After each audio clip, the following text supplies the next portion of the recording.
What's up, everybody? Jay here from Tap and Turn Gaming, coming at you today with a little video about the upcoming set KALADESH.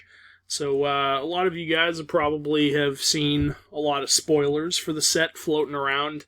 And we thought about doing a spoiler video for the set, but we really like to drive home that EDH.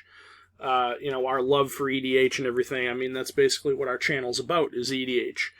So instead of doing a spoiler for the whole set, because we kind of figured you guys would probably have seen the spoilers floating around the internet already, we would do a legend review for the current legends that have been spoiled in the set, give you my thoughts on them and all that. So that's what I'm going to do here for you guys right now. Do a little legend review for the legends that we've seen so far. So let's jump right on into it.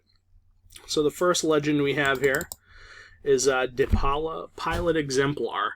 So it's a Boros-colored legend, one in a red and a white for a 3/3, so that's not terrible. It's a legendary dwarf pilot that gives other dwarfs you control +1/+1. Each vehicle you control gets +1/+1 as long as it's a creature.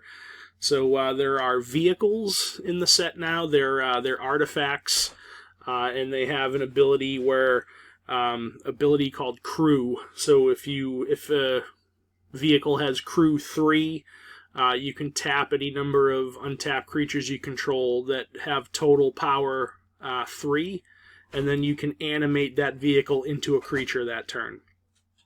So this card is pretty much all about turning your stuff into vehicles.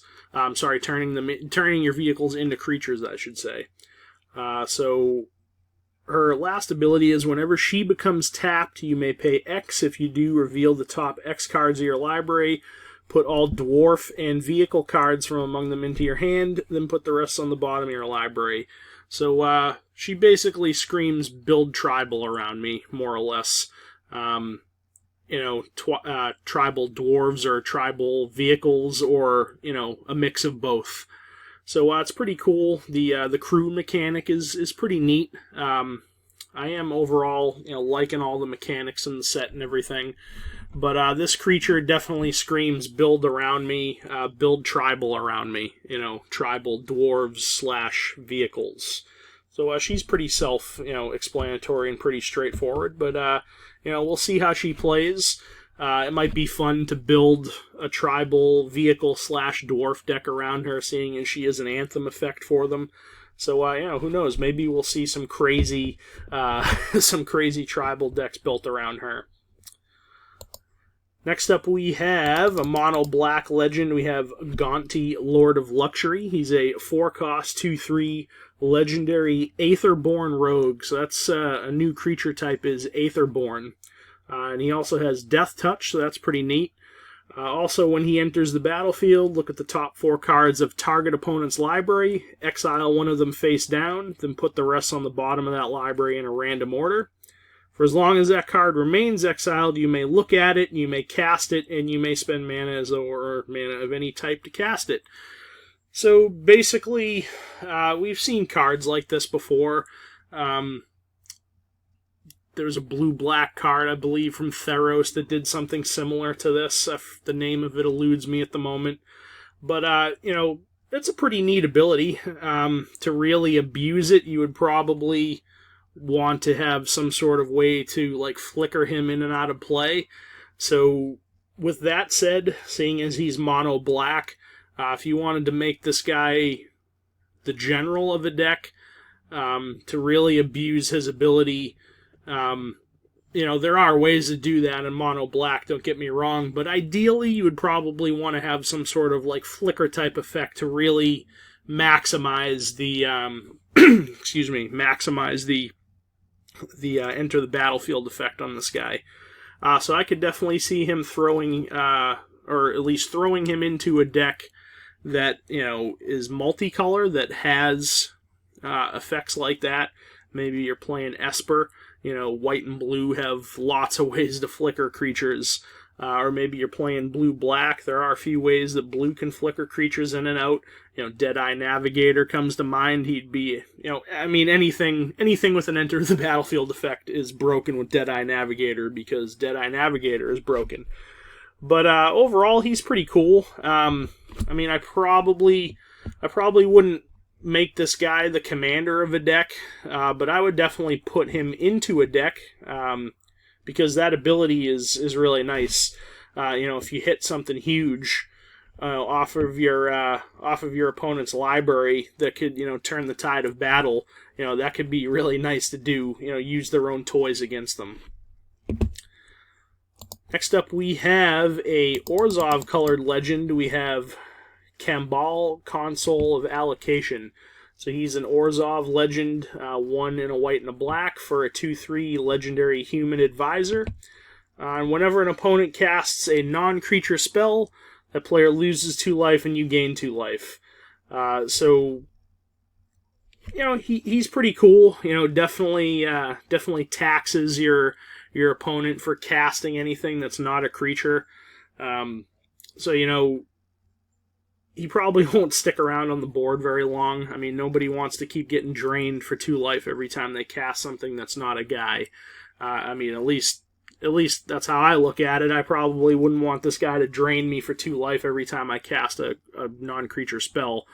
As far as, he's pretty straightforward as far as, making him the commander of a deck. Maybe a tiny leader's deck. Seeing as he is a 3-cost creature, he would probably be very powerful as a tiny leader.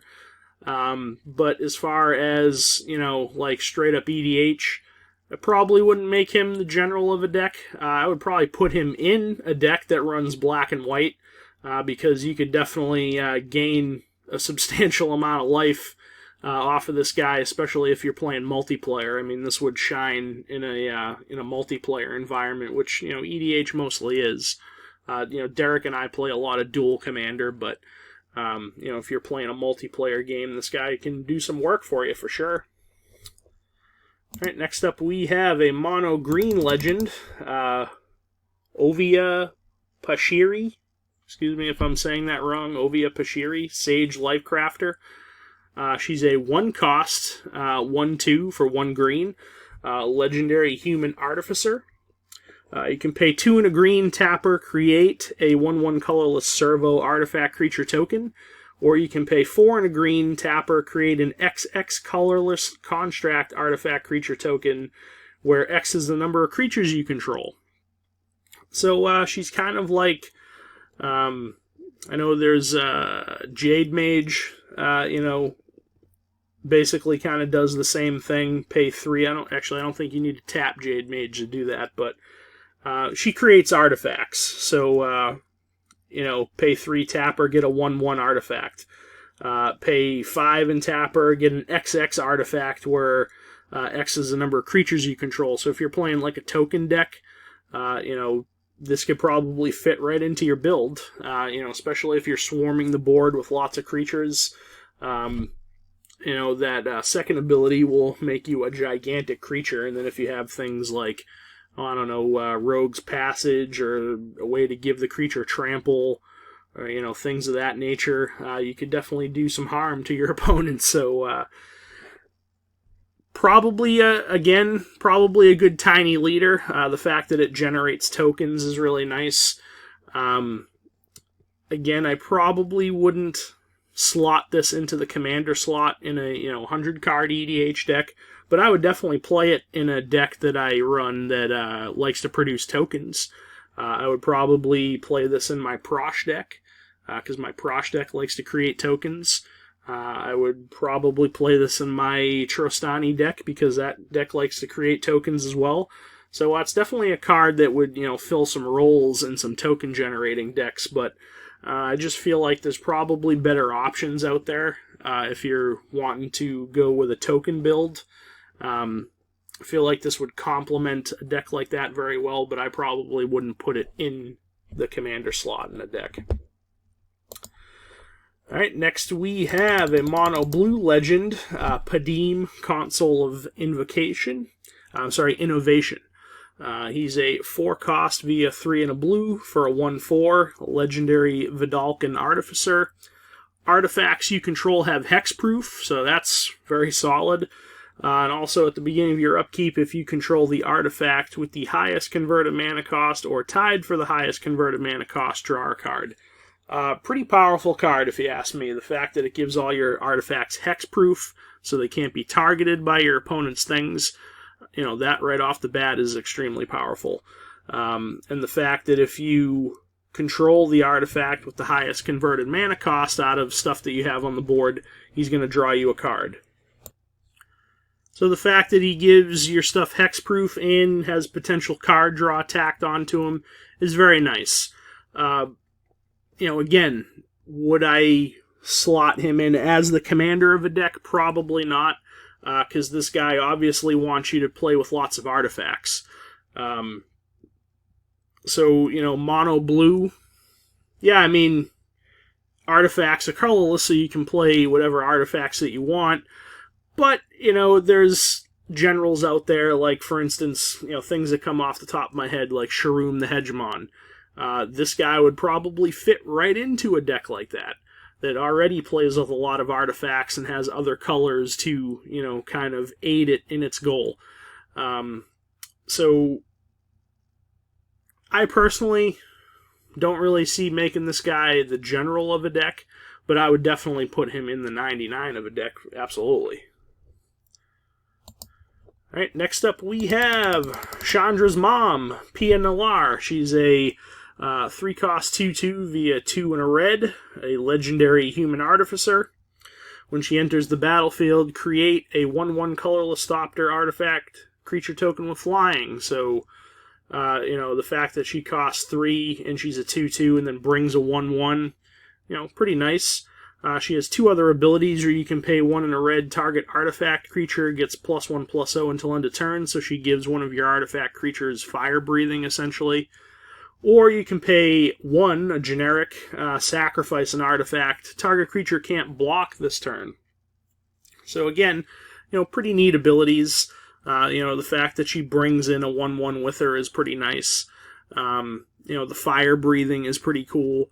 What I really like about her is the fact that you can sacrifice artifacts to make it so that your opponent's things can't block, which I think is pretty nice. You could use that, sacrifice an artifact away, make it so that their big creature can't block, and then you can swing in, or if they only have one creature on the board, make it so that your creatures are essentially unblockable if you make it so that their one can't block. So, you could be pretty tricky with it. Again, as far as like the legends that we've seen so far, a lot of them I probably wouldn't slot into the commander slot in a deck, unless I was playing tiny leaders. This would probably be a pretty nice tiny leader. But as far as 100-card EDH goes, would I slot it into the commander slot? Probably not. Would I play it in a deck that runs a lot of artifacts? Most likely. And then, sorry about that. Then lastly, we have Rashmi, Eternity's Crafter.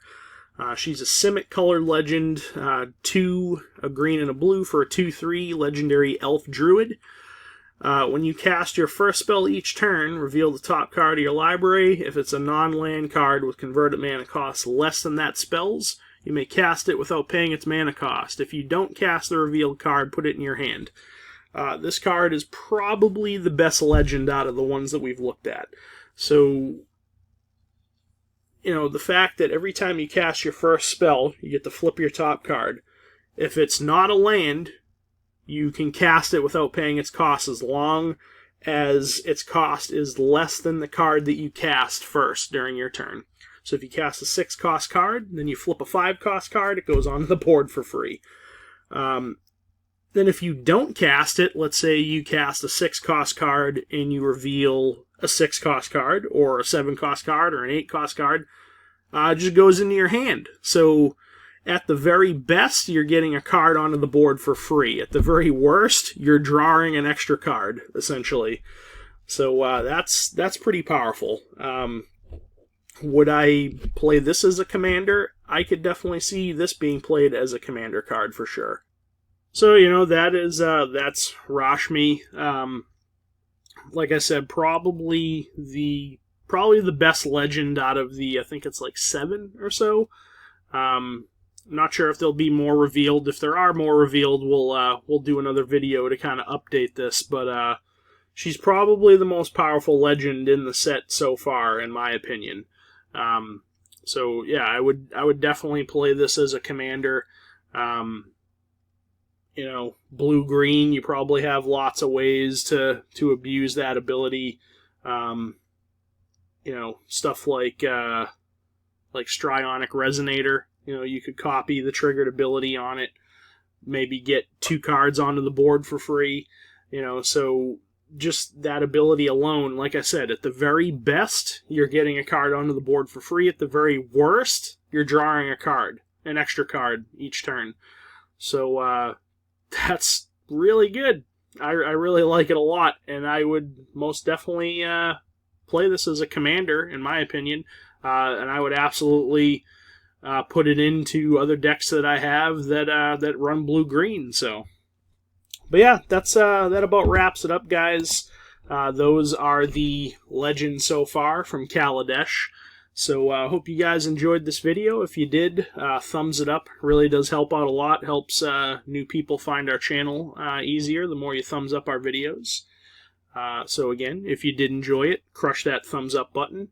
Leave me some comments of what you thought of this legend review. If you have differing opinions on some of the legends that we looked at, you know, let me know.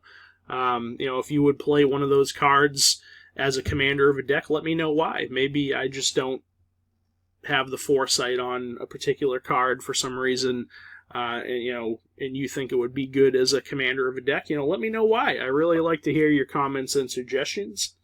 And if you're not already subscribed to our channel, Tap and Turn Gaming, please crush that subscribe button. I really do appreciate it. But this has been Jay with Tap and Turn Gaming. Again, hope you guys enjoyed the video, and we'll catch you later. Thanks a lot for watching.